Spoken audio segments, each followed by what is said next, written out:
And he mentioned 10 signs. 10 signs. The 10 were not given in the order in which they will occur. We do not know that order. So we're giving you the 10 in a random way. Number 1, Dajjal. Number 2, Ya'juj and Ma'juj, or Gog and Magog. And this is the last book that I've written, an Islamic view of Gog and Magog in the modern world. Number 3, the return of the son of Mary, Nabi Isa alayhi salam. Number 4, Dukhan, smoke. It is my opinion, and you must never accept my opinion, never, until you are convinced that it is correct. It is my opinion that this Dukhan is probably about 20 or 25 years away from now. When the clash of Gog and Magog will take place, it will be nuclear war, with thousands of nuclear weapons being used. On the one side you'll have Russia and her allies, and on the other side you have America and her allies. The Gog and Magog clash will take place, with all these thousands of nuclear weapons being used. And it is, you know, a nuclear bomb produces a mushroom cloud.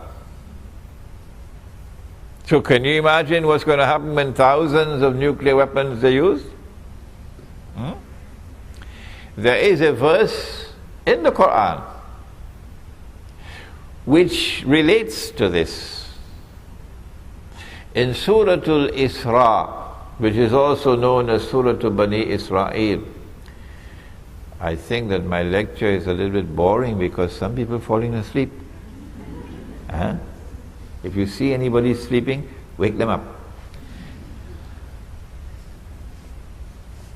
Allah subhanahu wa ta'ala says, listen to the verse, بَعْدَ أَعُوذُ بِاللَّهِ مِنَ الشَّيْطَانِ الرَّجِيمِ وَإِن مِّن قَرْيَةٍ إِلَّا نَحْنُ مُهْلِكُوهَا قَبْلَ يَوْمِ الْقِيَامَةِ أَوْ مُعَذِّبُوهَا عَذَابًا شَدِيدًا كَانَ ذَلِكَ فِي الْكِتَابِ مَسْطُورًا. And not a single town or city will escape. Allah is going to destroy every town and every city. And those which escape destruction will be punished with terrible punishment. And my opinion is that you got about 20-25 years left. Of course, I can be wrong. When that clash takes place of Gog and Magog, that's it. The only ones who will survive would be those who are in the remote countryside. And you know that you are in the remote countryside when you cannot use a cell phone. So that is number 4, Dukhan, smoke. Number 5, Dabbatul Ardh, a beast or a creature of the Ardh. Ardh can mean earth, Ardh can mean the material universe, Ardh can mean land, Ardh can mean territory. In the context in which this appears, my opinion is that it refers to Al-Ardul Muqaddasa, the Holy Land. That a beast will appear in the Holy Land. The Quran tells us about that beast. And you know, the punctuation in the Quran did not come from Allah. No. The Prophet ﷺ would recite the ayah, and the scribes would write it down. But when they wrote it down, they didn't put in punctuation. So this is one word which can have two possible meanings. That the beast would tukallimuhum, speak to them, or taklimuhum, wound them. My understanding is the second meaning is more appropriate. And so I have come to the conclusion that this state of Israel today is the beast of the earth. But Allah knows best. Number 6, that the sun would rise from the west. My methodology of study is that the Quran is the only supreme authentic authority in Islam. And no hadith has absolute authenticity. And therefore the Quran sits in judgment over the hadith. Hadith cannot change the Quran. No. The Quran tells us that the sun rises from the east. I believe it does in KL, does it? From the east? Right, good. And the sun sets in the west. The Quran tells us that. And the Quran also tells us, La tabdila li khalqillah, that Allah's creation does not change. Therefore, I have come to the conclusion that the sun cannot physically rise from the west. No, because that would be in conflict with the Quran. But you would be surprised at the number of emails I'm getting from all over the world. Sheikh, there's something called reverse magnetic theory or something like that or the other. And the sun is actually going to rise from the west. Oh, they're not giving me any peace at all. Therefore, I have to understand the sun rising from the west to be something which is symbolic. There is going to be a false sunrise. That false sunrise will come from the west. It is not the true sunrise. This false sunrise wants to replace the true sunrise. And so I have perceived that false sunrise to be modern Western secular civilization. But this is my opinion. Do not accept my opinion unless you are convinced that it is correct. Number 7, 8, and 9. That there will be 3 khusuf, plural of khas. A khas is a movement of the earth, which is normally called an earthquake. But this movement of the earth would result in a sinking down of the earth.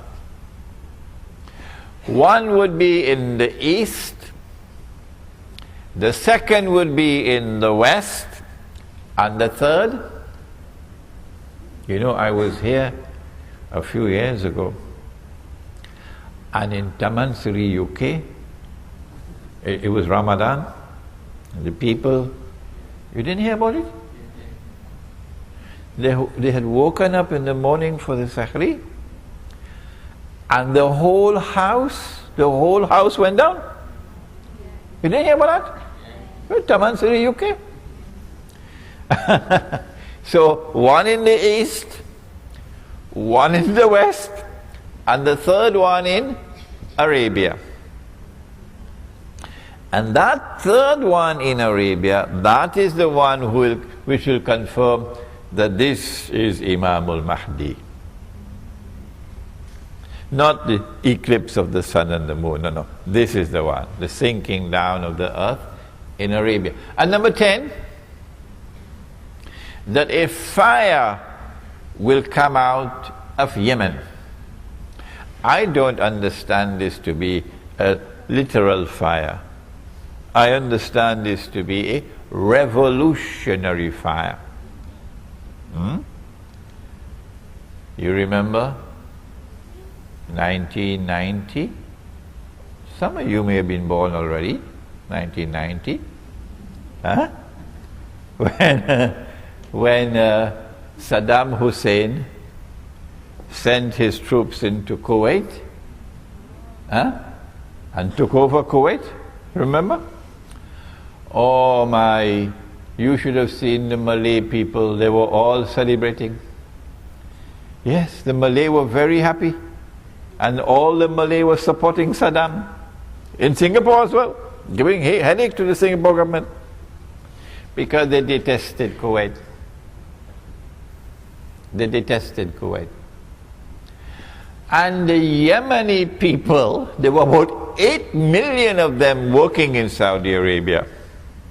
And the Yemeni people all applauded and they supported Saddam Hussein. So when Bush Sr.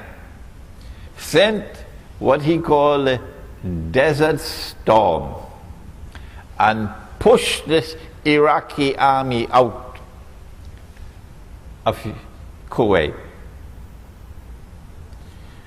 Saudi Arabia then retaliated against those 8 million Yemenis and threw them out of the country.